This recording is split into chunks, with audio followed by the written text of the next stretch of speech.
I'm about to get on a Zoom meeting with MJM Horse Rescue, and we're actually going to be doing a visit at their facility so we can get to know them better.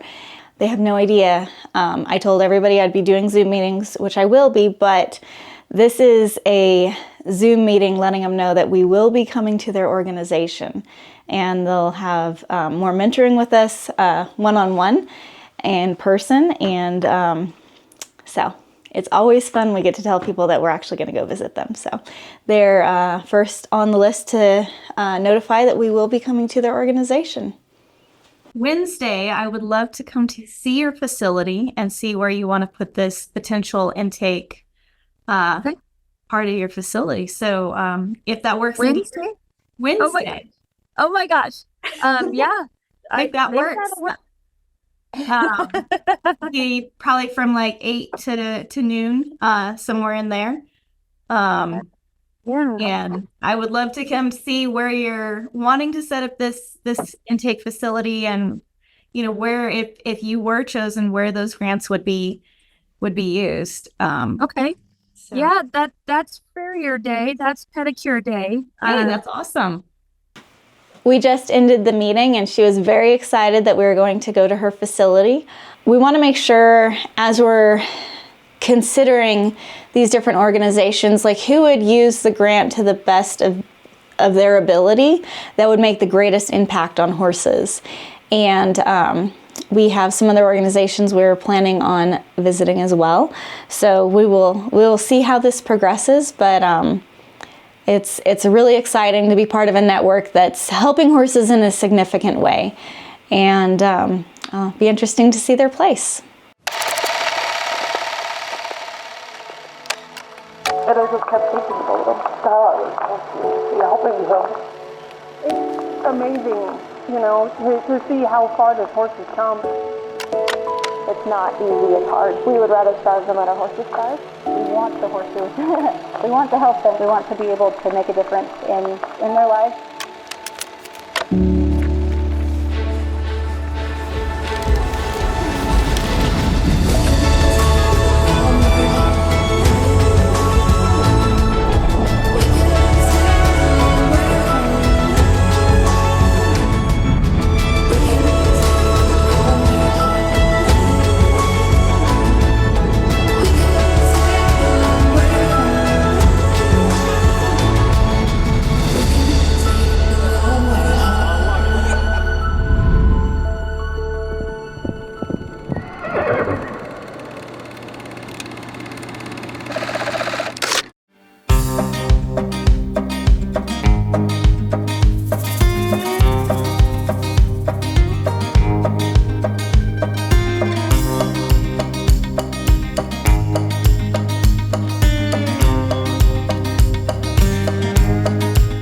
We're here at MJM Horse Rescue, and I'm really excited to see their organization and learn more about them and the work they're doing in Nebraska.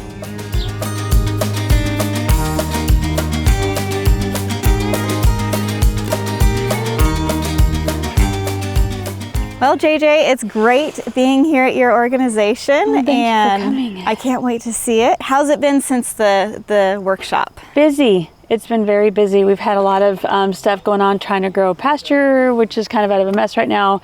Trying to fix fence. While I was gone, a few fences got messed up.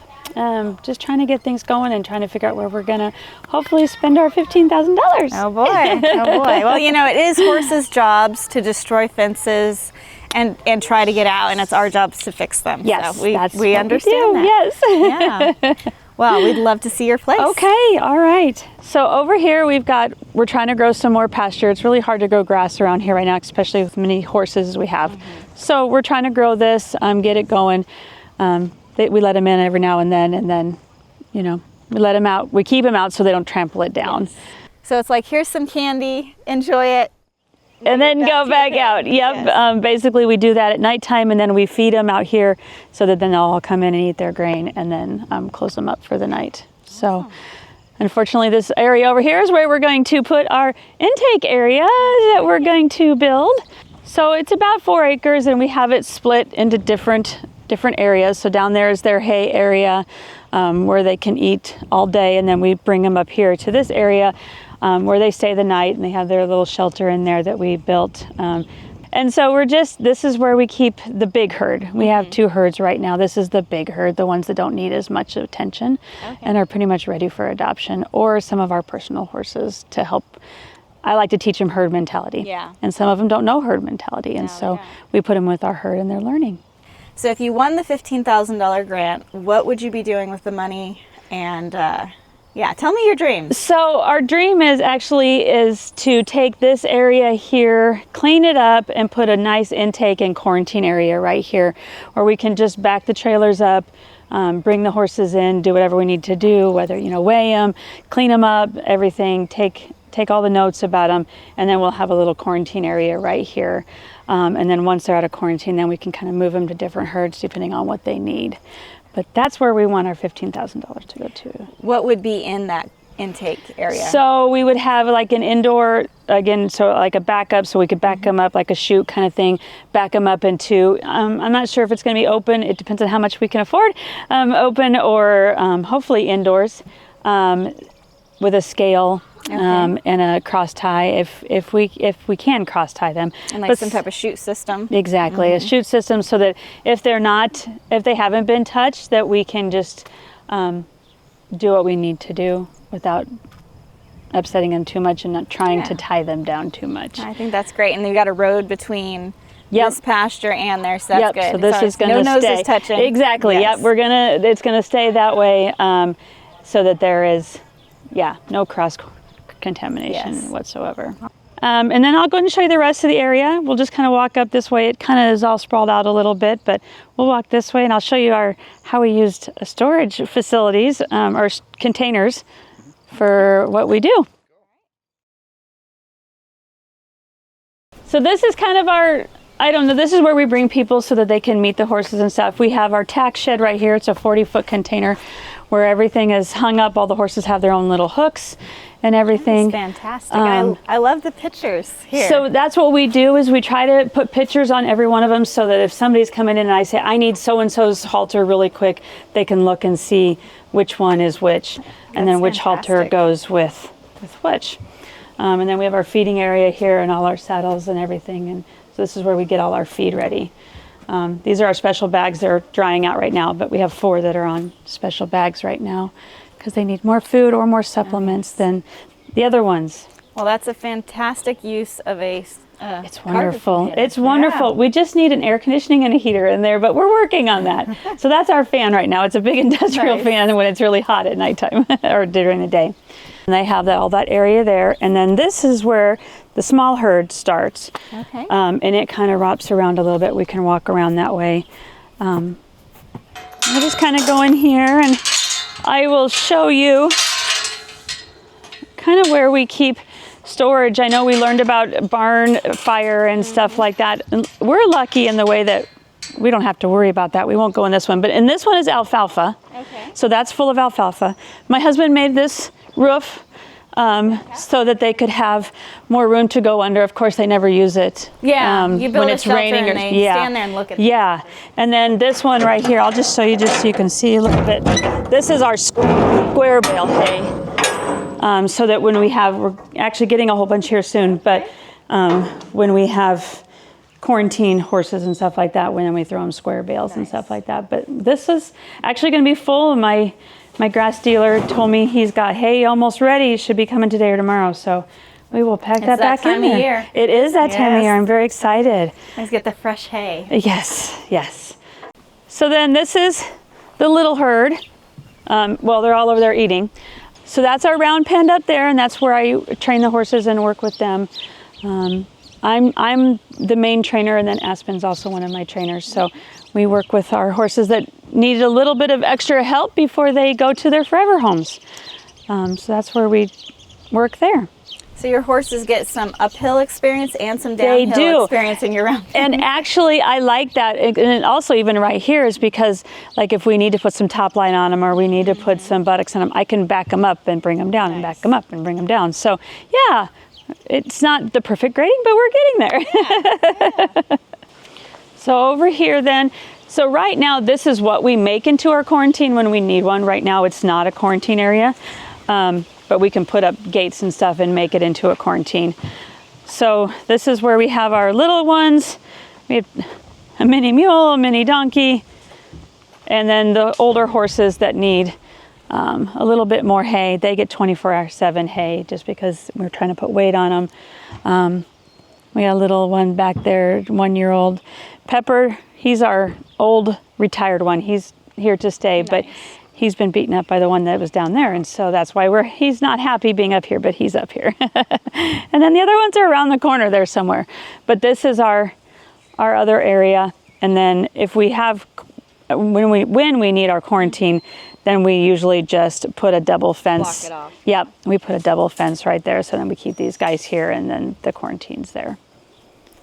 I love goats, so you have to. This is Miss Poppy. Yeah, like, I'm out of here. This is Miss Poppy, and if she will, if she wants to play, she'll start headbutting you. So just be careful if you notice a goat headbutting you. That's her. She likes to play, huh? And that's pretty much it. We do have a little bit of area over there that we're going to clean out. There's tin and garbage and stuff. When we got this place, it was quite the mess. So we're going to clean that out and then expand there. And then we do have 3 other properties. Right now we have 2 down. We're going to bring one of them up today, but 2 down about a mile that way that is on pasture. We have 2 south of Auburn that's on pasture. And then we have a friend just on the other side that we're going to put a couple there too. So, nice. And then Linda, one of our volunteers, you met her. She has the schoolhouse that's just down the road there, and she has over a block of grass that nice. We take them down there and sit with them and let them eat. So yeah, exactly, more candy. Unfortunately, we don't have the green pastures that you guys have, but yeah. we get it. We work on it. Awesome. Well, you have a great facility here. Thank you. How long have you been at this property? So we've been at this property 2.5 years. You've done a lot in 2.5 years. Yeah, I mean, there used to be a garage there, and those storage areas weren't there, and we've done a lot, even in just the last year. Before we were renting 25 acres, had no electricity or anything like that. So in the snowstorms, you were talking about your snow, we'd have snow up to here. We'd truck in and we'd chop the ice and we'd make sure they were okay. And at least now we have electricity and water here. Yeah, so awesome. Yeah. Well, we'd love to get to meet some of your volunteers. Okay, and absolutely. I know you have the Farrier here, yep, so maybe we'll Rob's hop over and watch his process. He has the most amazing Farrier rig I think I've ever seen. Yeah, I mean, it has red and blue lights on it. That's the first time I've seen a Farrier with red and blue lights. He told me he was going to do it, and he did it. He showed up last time. He's like, look, I got this. I'm like, okay. That's awesome. Well, let's head on over and watch him work. Yeah, absolutely. She's ornery. She is ornery. Rolling down the country lane, the morning sun is high. Big white van with the red and blue lights cutting through the sky. He's got the calloused hands and a heart of gold. A man on a mission, stories untold. With every hoof he trims, he heals their pain, turning broken souls into beauty again. He's the Farrier, the healer on the move. With his rasps and his anvil, he's got nothing to prove. In the back of his van, there's a forge burning bright, saving lives. One hoof at a time in the pale morning light. Horses come in, they're not in the kill pen. Most of these horses get rehomed. They manage whatever flaws they have. Some of them have no flaws other than they were being neglected. They needed fed, they needed their feet trimmed, they needed to see the vet, and they've been good saddle horses for other people. That is a 2001 International P30 step van with the Utilimaster body on it. They've changed some things before I got it, but the inside dimensions are 8 foot wide, 8 foot tall, and 17 foot deep. So upon completion, That should be the most complete mobile Farrier rig in the Midwest, if not in the country, because it'll carry the weight.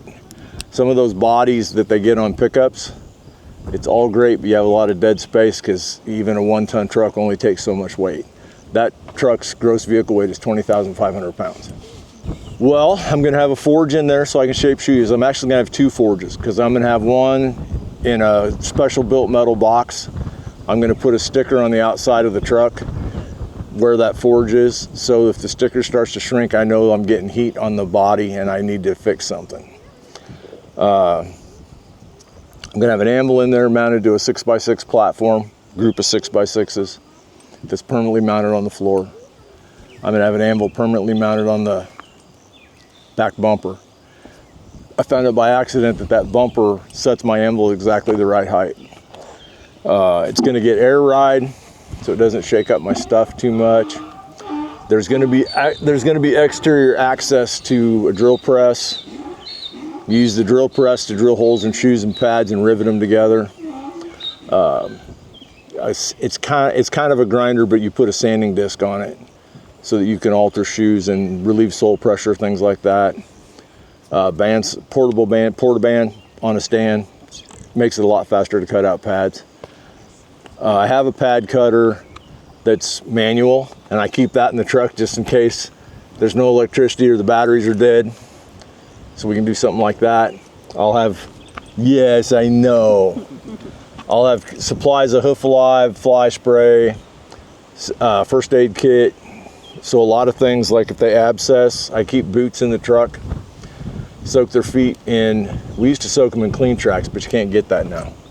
So we soak them in Vetericyn hoof soak for an hour, and then we put Furicin or Ictamol in there, wrap them up in a diaper, and let it drain out. Yes.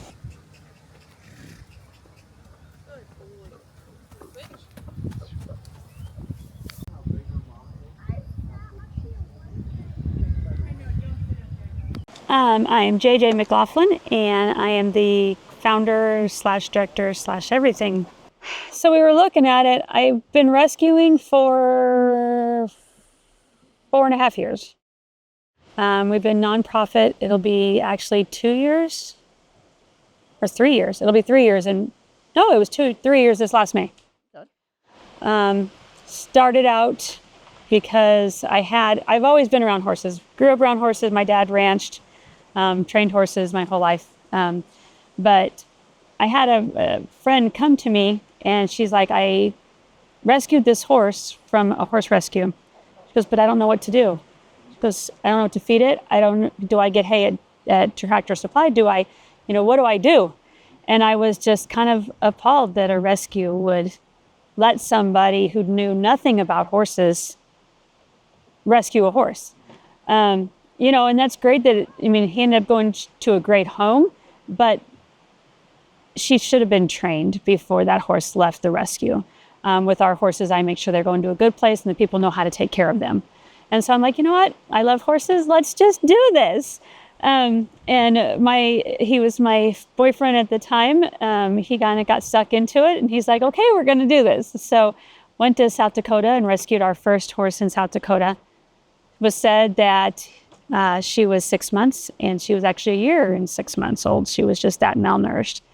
And we've just been kind of doing it ever since. This property we've been on here for, I want to say, 3 years. Well, it'll be 3 years in October. And where we're sitting at right now is a garage that was falling down. And so we've just put up a lot of fence, taken down a lot of junk, tried to make it so the horses are comfortable and safe. We have about 4 acres here. We have them divided into different pastures. One that we're trying to grow some grass because it's hard to grow grass when the horses are always on it. And then a couple dry lots, big herd lot, little herd lot, quarantine area. And then we have other areas where we lease so the horses can have some grass to eat. I want to remain that small feeling horse rescue, but I want to rescue as many horses as possible. So want to grow, we were actually talking about this as a board, is maybe having some satellite offices. So like this would be one of our satellite, and then I have another one that I'm looking at would be our primary. But just saving as many horses as possible, going to auctions, saving them, doing what's best for them. rehoming them to forever good homes where they're going to be loved and taken care of. The workshop was amazing. You don't know what you don't know a lot of times. And I learned that. And we've already started implementing a lot of things that we learned at the workshop. I'm doing my tax stuff now. Yay, it's fun. But we're learning about other ways to rescue horses and take care of them and intake and what we need to do. Because, I've been around horses my whole life, but you can always learn. I think the ability to say yes to all horses or creatures, I guess I should say, and that we have a network now that we can rely on and we can use as our backup. I've actually referred a couple people to rescue other rescues in the network because they were calling me, say, from Oregon. I'm like, that's a long ways, but how about this rescue? Or Pennsylvania, I'm like, how about this rescue? So that's what I really like, that I can refer people if, they're far away like that. So we actually just about half a mile down, we have, they have about 40 acres there. It's not ours, but we're leasing it. We have about 10 acres south of Auburn that she donates to us that we can use. I have a friend just 5 miles away that has an indoor arena that I can use and some grass. And we're actually looking at another place that we can use. We have an area that needs a lot of cleanup, and then we want to put our intake area in there because right now we don't really have a place where we can, if we have horses that aren't really halter broke or anything, that we can just back up to and let them out. So sometimes it's a struggle to get them into a quarantine area, but I want to use it to build a nice building, a nice intake area where we can have our tools and our medicines and scale. We're looking at scales right now, and then a quarantine area. So they can just kind of stay in that area and quarantine. So the winters up here, it just really depends. But we can have anywhere from warm days where we're wearing t-shirts to the next day it's a blizzard and we have, 3 foot of snow and we're trekking out to do chores and in full gear, chopping ice. Even if we have heaters, it's just not enough to keep up because it can get really cold as well. And we're kind of up here where we have that north wind, so we get a lot of snow. I really feel at MJM, again, we have that small rescue feel, but we really believe that horses are therapy. Not only are we therapy to the horses, but horses are therapy to us and to other people. And we really use that as a big thing. We go to nursing homes. We take some of these rescues to nursing homes and say, you know what, these were in a bad place one time and look where they're at now. And you should just see, there's some pictures that I have on my Facebook and stuff of places we've taken the horses. It's a feeling, just teaching people that horses know how you're feeling. And if you give it that love that it needs, it'll give you the love right back. And I think that's our biggest thing is we lay hands on every one of our horses every day, multiple times. And so they're never without, even the ones that we can't necessarily touch, we sit with for a while just so that they get used to us.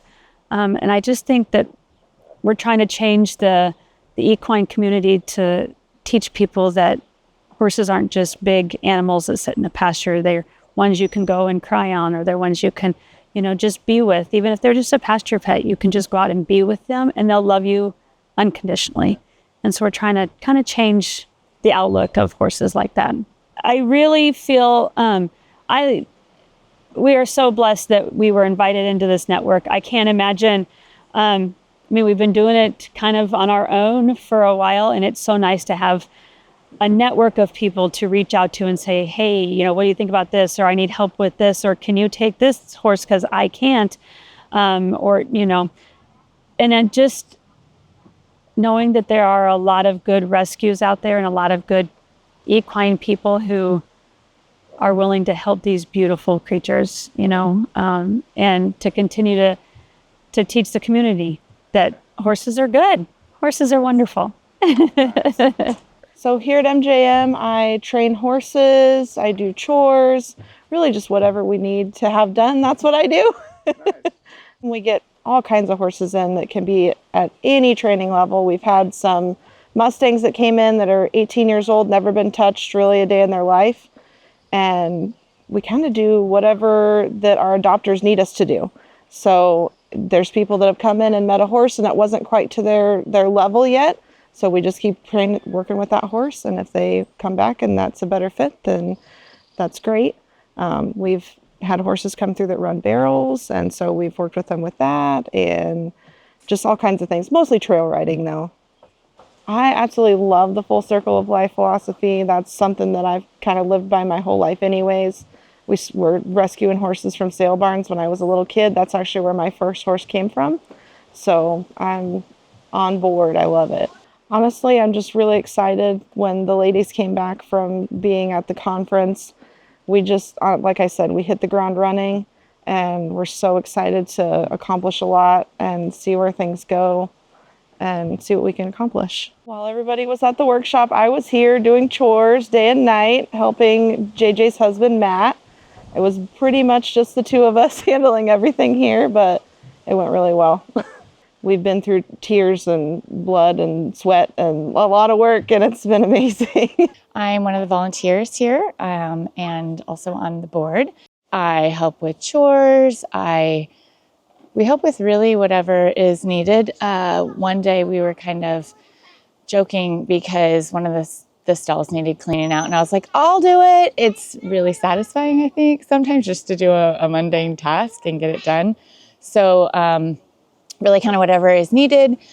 And on the board, I help take notes at the meetings and things like that. So I try to come out at least once a week. It totally varies. All of us most often have a full-time demanding position outside of the rescue. I currently am in between positions. So whenever I'm in between positions, I love to spend as much time out here as possible. The workshop was so perfect. Exactly what I feel like JJ, the rescue, all of us needed, especially for the rescue owners, because I know that JJ leads and she knows a lot about what she's doing and all those things. But to have that additional support system, to be able to have that network, and it's exactly what we've talked about is so important, and what we like your philosophy is, it just validated so much of what JJ already was teaching us and says, just caring for the horses and giving her a network of support and that ability to say there's other rescues, we can help you in multiple different ways. So it's perfect timing. MJM is about the people and the horses. And it, again, just solidified what JJ's doing when we went to the conference. And it's JJ's about doing what's right for the horses. She's about supporting people, and her heart is in the right place. And the support of your network and the grant would just be another validation for her that she is doing the right things. And the support of the network with the grant would just expedite that process of her being able to help more. I just want to add, how appreciative we are of everything that you guys have already given us. And I know how special and what it would mean to MJM, all of us, to get the grant. Although we also want to extremely express our thanks for inviting us to the conference. Your time being here, it means a lot.